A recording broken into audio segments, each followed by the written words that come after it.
Yo, what's going on, guys? Friday night, we made it through the week. Yes, we did. Pretty good day today. I was, I don't want to say surprised, because who the hell knows what's going to happen day after day, but really glad to see we finish in that $32 range. Well, I think they tried maybe getting this thing below 30. It wasn't going to happen. I paid close attention today. I normally do not, but I wanted to see with this Friday's action where they were going to go with it. So overall, down a couple percent.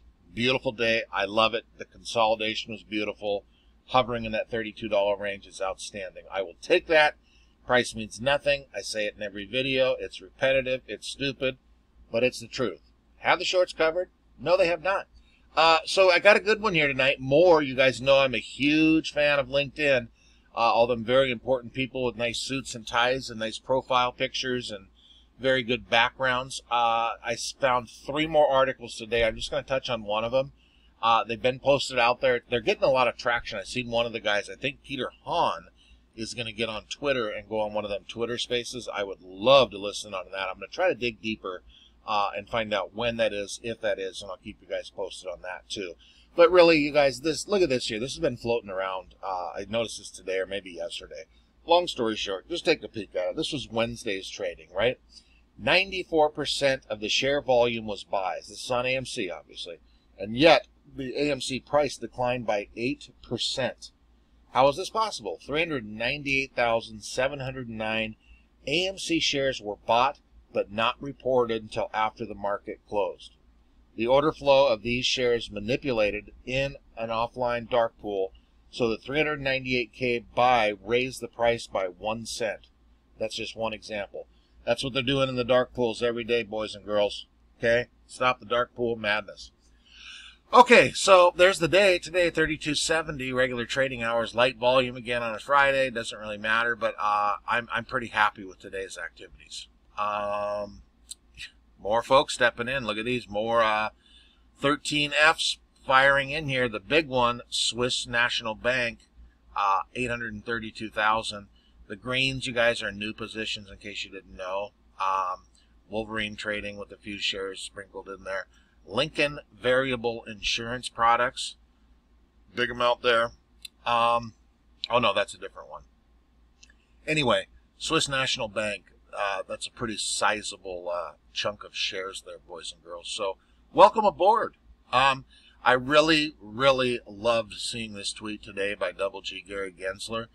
We talked about his previous tweet the day before where he reposted the segment on CNBC that was taken down by CNBC.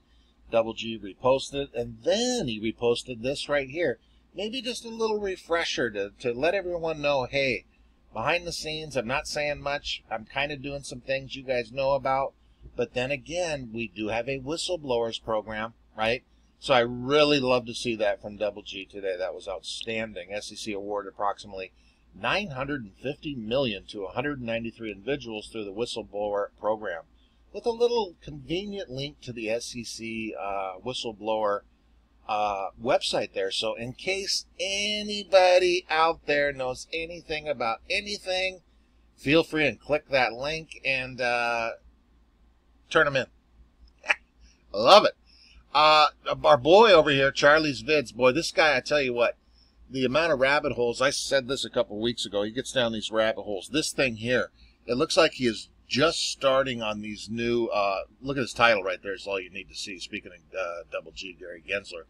SEC has had enough. Let's go. He just started unfolding these new regulations. I don't want to give any of it.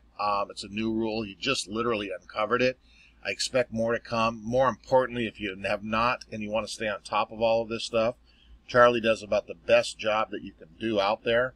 I will pop a link to him there. This video here, watch this here. This is very, very good. And again, it looks like he is just starting to uncover some madness there with a new regulation. So that's outstanding. Dark pools, always about the same, right? Low volume, regular trading hours, you guys. 45.8 million shares traded today. 30.1 million of those were through the darkest pools. 66% of the total volume, and we stayed at that 66 20-day running average, boys and girls. Just about the same every day. You're in the 60s, 60, mid 60s to 70%. Go figure, right? This guy here, this was outstanding. I'll click on his link and you can look at his bio, but very, very the guy knows a few things, right? And it says so basically right here. But I have lost a good amount of faith in the integrity of the U.S. capital markets, and that is an extraordinary thing for me to state publicly. Over a legal practice spanning 27 years of U.S. capital markets and securities lawyer at some of the largest and most prestigious law firms in the world, right? So this guy knows a few things, right? I am now convinced that large swaths of the U.S. equity market are rigged and heavily manipulated against retail individual investors by some of the largest institutions. He goes on to say, illegally manipulated the equities market in broad daylight, in the dark pools, is astonishing and deeply disgusting, he throws in there as well. These blatant manipulated activities which millions of unwashed apes, so-called dumb money, have exposed over the last several months in the GameStop and AMC sagas. How else do you explain AMC, with an official outstanding public float of 513 million shares, appears to have several hundred million shares more outstanding? And that is a very light conservative side, as we all know. The DD's out there on roughly what those could be in the billions, B as in billions. The only logical explanation is the illegal practice of naked short selling and related printing of synthetic shares. These practices are not merely frowned upon, they are illegal under U.S. securities law. So again, you guys, you've heard me say this. I say it once or twice a week, is seriously, these guys, these hedge funds, Citadel, let's just say Citadel, all the people short on AMC, they're not stupid. They've got billions. They've been around forever. But what is their plan? I can't figure this out. Why do you want to keep having everybody uncover all of this stuff? Is nuts to me. And I'm not saying that because, oh yeah, I want to hurry it up and squeeze. I don't care how long this takes. That's the honest truth. I don't care. You know, the more BS and bleepery that comes up every day keeps getting me more jacked and jacked and jacked, and wants somebody to uncover something, and this needs to come to an end. It really does. It's just maddening. Okay, man, look at this. Here we go again. Of course, this guy is a short seller. Look at the first two words up there, right? Short seller. Jimmy Chanos blasts meme stock traders at greedy and entitled, and says they cry and point fingers when they lose money. Okay, let's just look at this real quick. Look at this guy. Looks like a cross between Orville Redenbacher and Jerry Springer, doesn't he? Handsome fella. Boy, there's some handsome people we've been touching on lately. I know you guys got a kick out of the summer teeth last night, but boy, I hate to make fun of people, but hey, if you're ugly, you're ugly. Ain't that? I'm a lot of things. You know, I need to lose a couple pounds, but Jesus, Murphy. This guy got hit with an ugly stick. He's uglier than the mud fence. Okay, enough of that. Jimmy Chanos accused meme stock traders of being greedy, childish, and entitled. Oh, okay. Entitled? Really, sir? The short seller said, of course he's a short seller. Jesus, man. Said they were chasing profits, not punishing Wall Street. This is an outrage. It is greed. The newest generation of entitled retail investors must win all the time. No, we never win, dude. We never win. That's why we're holding the stock, sir. Or they cry and blame them. Them meaning the hedge funds. He added, referring to the hedge funds and shadowy institutions that some meme stock buyers accuse of rigging markets. So stupid, you guys. I'm just so sick of reading these. They're just funnier now, but come on, man. Pull yourself together, will you, dude? Look at this. Not necessarily anything related to anything, but still just the bleepery of everything. 2 ex-Bank of America traders accused of spoofing found guilty. 2 former B of A traders were convicted Wednesday of rigging precious metal prices by using an aggressive tactic known as spoofing.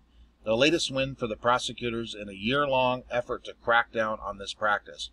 They were convicted of wire fraud and conspiracy charges on a 2-week trial. But if you want to know what spoofing is, right here. Spoofing involves sending deceptive orders that can mislead traders into thinking supply and demand have changed. Sound familiar? According to regulators and prosecutors, the mirage which some traders and attorneys argue is lawful bluffing, can move price in a direction desired by the spoofer, while causing their counterparties to lose money. Jesus Christ, man.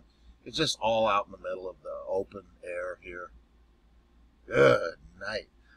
This here, you guys, if you have not read this, I'll pop this in. This was posted. This has been all over, too. Somebody wrote their Senator Sherrod Brown here. But basically, he's going through this here, replying. He brings up GameStop, AMC, meme stocks, and then the whole thing about the market. Wall Street only cares about their rules, blah, blah, blah. You get the picture. So I'll pop that in there for you today. Another thing that's been floating around, too. Jamie at Trade Spotting, hell of a guy. This guy, he's got some courses. I follow him. Jackson Hunter introduced me to him, or he mentioned him, so I looked into him. I always like looking at any time anybody mentions anybody, I'm going to look at him. This guy, I believe, is a Scottish trader. But if you want to get something jacked up, I'm not going to play it. Pop it in. Start it at about the 24.30 mark. But this will get you fired up. This guy goes nuts, absolutely nuts. I don't want to give any of it away, but definitely watch it. This will pull at your heartstrings. It'll bring you to a tear in your eye, and it'll make you want to have a little bit of a change here in our god-dang stock market. Oh, okay, guys, let's get some damn rest. We got earnings, T35s, what's going to happen with those damn things. I am fired up, jacked up. Let's get some rest. Like I always say, you know, proteins, vegetables, stay hydrated, get some fruits in you, or just say the hell with it like I would have done 15 years ago and just drink the entire weekend away and then wake up on Monday morning. Either way you slice it, I'm cool with anything you guys do. Okay, guys, love you. Leave me some comments. Let me know if what you think's going to happen next week. Bye-bye.